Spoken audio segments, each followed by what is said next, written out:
사랑하는 성도 여러분, 5월 9일 새벽 만나에 오신 여러분 주님의 이름으로 환영하고 축복합니다. 어제 어버이날 또 어버이 주일 또 부모님과 귀한 시간 보내시고 또 즐거운 시간 보내셨습니까, 여러분?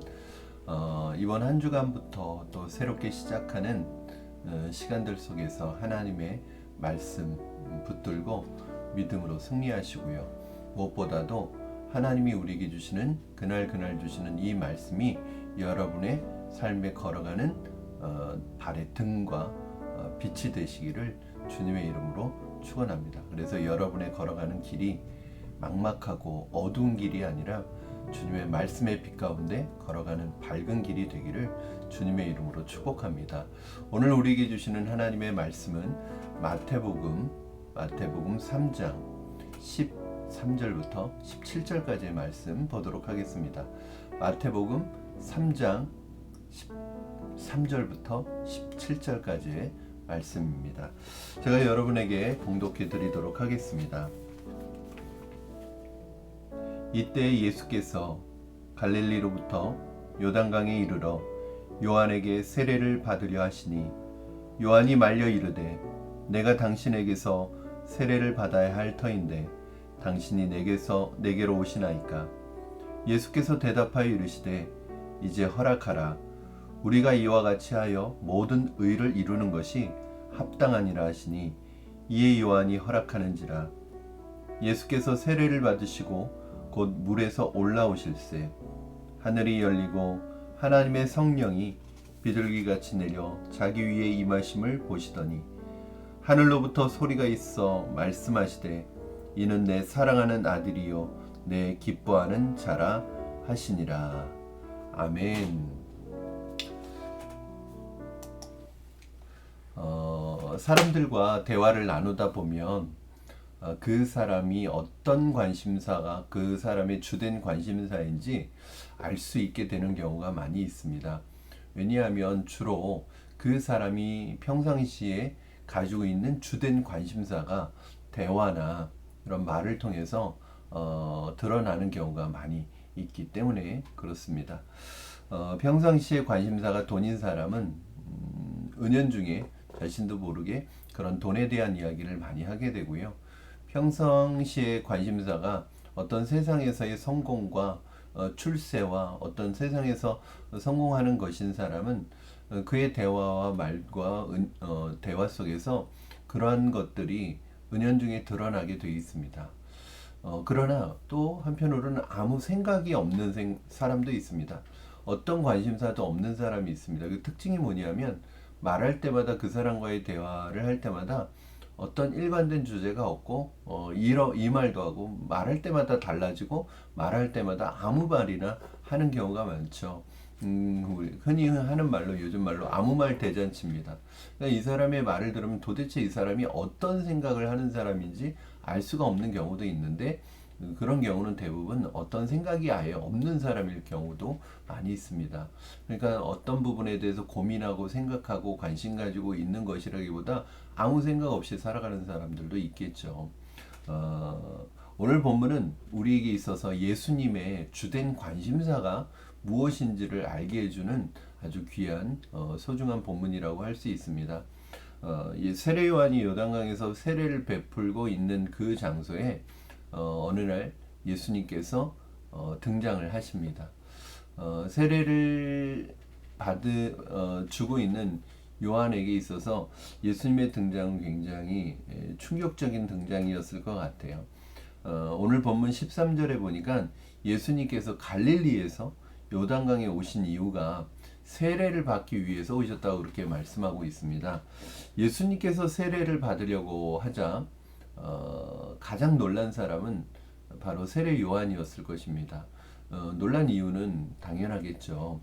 우리가 금요심야에서 살펴봤던 것처럼 토요일 본문, 지난 본문에서 여러분이 묵상했던 것처럼 세례 요한은 마태복음 3장 10절, 11절 또 12절에서 어떻게 얘기했냐면 예수님에 대해서 나는 그의 신을 들기도 감당할 수 없고 내 뒤에 오시는 분은 불과 성령으로, 나는 물로 세례를 주지만 그분은 불과 성령으로 세례를 주시는 분이고, 결국 그분이 알곡은 모아 곶간안에 쭉정이는 모아 불에 던지는 그런 심판의 하나님, 또 구원의 하나님으로 오시는 분이라는 것을 이미 설명한 바 있습니다. 그런데 그렇게 자신이 설명했던 내 뒤에 오시는 그 분이 오늘 바로 세례 요한이 세례를 주고 있는 그 현장 속에 등장하신 것입니다. 요한이 얼마나 놀랬겠습니까? 그렇죠. 무엇보다도 요한에게 세례를 받기에 물로 들어오시는 예수님을 보면서 요한은 굉장히 놀랐습니다. 그래서 그때 요한의 반응이 오늘 본문 14절에 나와 있는데, 짧은 구절이지만 요한의 그러한 마음, 그 당시의 반응, 심정을 알 수 있는 구절입니다. 우리 14절 말씀 같이 한번 읽겠습니다. 요한이 말려 이르되 내가 당신에게서 세례를 받아야 할 터인데 당신이 내게로 오시나이까. 이 세례 요한의 말처럼 세례 요한이 오늘 본문에 보니까 말렸다는 거예요. 예수님이 세례를 받으시려고 하는 것을 세례 요한이 말렸다는 거예요. 그러면서 세례 요한이 뭐라고 말하냐면, 내가 당신에게 세례를 받아야 할 터인데 어찌 당신이 내게 나오시나이까, 이렇게 예수님에게 반문을 합니다. 우리는 한번 자연스럽게 그런 질문을 할 수 있을 것 같아요. 이제 본문을 관찰하면서 우리가 본문의 연구와 묵상을 할 때 질문을 해야 되잖아요. 한번 질문을 한다면 그런 질문이 자연스럽게 나오지 않을까요, 여러분? 왜 예수님이 세례를 받으시려고 하시는 것일까? 사실은 요한의 세례는 우리가 토요일 본문에서 살펴본 것처럼 회개의 세례입니다. 요한의 세례는 회개의 세례예요. 즉 자신의 죄를 회개하고 죄 씻음의 그러한 표시로 세례를 받는 것입니다. 그런데 예수님께서는 씻어야 될 죄가 없습니다. 예수님은 죄가 없는 분입니다. 예수님이 굳이 죄를 씻을 필요도 없고 회개하실 필요도 없는 거죠. 그런데 왜 예수님께서 지금 세례를 받으시려고 하시는 것일까? 이 부분이 우리가 좀 궁금한 부분입니다. 그런데 오늘 예수님께서, 그럼에도 불구하고 예수님께서 세례 요한에게 오늘 세례를 받으시는데 그 이유를 예수님께서는 15절에서 설명하고 있습니다. 여러분 15절 말씀 한번 같이 읽어보겠습니다. 15절 시작. 예수께서 대답하여 이르시되 이제 허락하라. 우리가 이와 같이 하여 모든 의를 이루는 것이 합당하니라 하시니 이에 요한이 허락하는지라. 예수님께서는 한사코 말리는 요한에게 이제 허락하라. 우리가 이와 같이 하여 모든 의를 이루는 것이 합당하니라 라고 말씀하십니다. 자, 이 예수님의 말씀 속에서 우리는 아주 중요한 것을 알게 되는데, 예수님의 주된 관심사는 무엇이었을까요? 예수님의 주된 관심사는 지금 한창 인기를 얻고 있는 세례 요한보다 자신이 더 높다는 것을 보여주는 것이 아니었습니다. 내가 메시아로 온 예수다라는 것을 사람들에게 자랑하는 것이 예수님의 관심사가 아니었습니다. 예수님께서 지금 이 순간 예수님의 관심사는 무엇일까요? 지금 예수님이 세례를 받으시는 이 장면이 왜 중요하냐면 공생애의 어떤 시작을 알리는 중요한 시그널입니다. 그렇죠? 이제 예수님은 세례를 받으신 이후에 본격적으로 공생애가 시작이 되는데, 그 자리에서 예수님께서 나타내려고 하는 주된 관심사는 무엇이었을까요? 바로 오늘 본문에 보니까 하나님의 의를 이루는 것이 예수님의 주된 관심사였습니다. 여러분, 그렇습니다. 예수님은 이렇게 공생의 사역 초기도 그랬고 공생의 이런 지상사역의 중간도 마찬가지고 마지막 예수님의 공생애를 마치는 마지막 순간에도 예수님의 관심사는 오직 하나였습니다. 바로 하나님의 의를 이루는 것이었습니다. 하나님의 의를 이루는 것이 예수님의 주된 관심사였습니다. 오늘 저는 그런 질문을 해보고 싶습니다. 오늘 저와 여러분의 주된 관심사는 무엇입니까? 여러분의 주된 관심사는 무엇입니까? 무엇을 위해 우리는 살고 있을까요? 이 땅에서 많은 재물을 얻고 높은 지위에 오르고 성공하고 출세하고 또 그 성공과 출세가 주는 혜택과 이득을 누리는 것이 그렇게 중요한 것일까요? 우리 자녀들이 이 세상을 살아가는 주된 관심사는 무엇일까요? 다른 사람에게 인정받고, 다른 사람에게 높임을 받고, 다른 사람이 이루지 못한 성공과 출세를 이루어서 그 성공과 출세가 주는 혜택과 이득을 누리면서 사는 것이 우리 아이들의 주된 관심사라면 아마 우리는 마지막 순간에 헛되고 헛되도다라는 솔로몬의 고백을 할 수밖에 없을 것입니다. 우리의 관심사가 이것이 전부라면 나중에 우리는 허무해질 것입니다. 예수님의 생애가 비록 33년밖에 안 되는 짧은 생애였고요. 그 중에서도 예수님의 공생애는 본격적으로 예수님이 사역하신 것은 딱 3년에 지나지 않습니다. 그럼에도 불구하고 그분의 삶이 세상에 끼친 엄청난 영향력은 바로 예수님의 삶의 본질이, 예수님의 삶의 주된 관심이 늘 하나님의 의를 이루는 데 있었기 때문입니다. 여러분, 우리가 아무리 오래 산다고 해도, 아무리 오래 살면서 많은 일을 한다고 해도 결국은 우리의 관심사가 결국 나 하나 잘 먹고 잘 살고 나 하나 출세하고 성공하는 데서 자기 자신만을 위한 것이 전부라면 사실은 우리는 허무한 인생을 살고 있는 것입니다.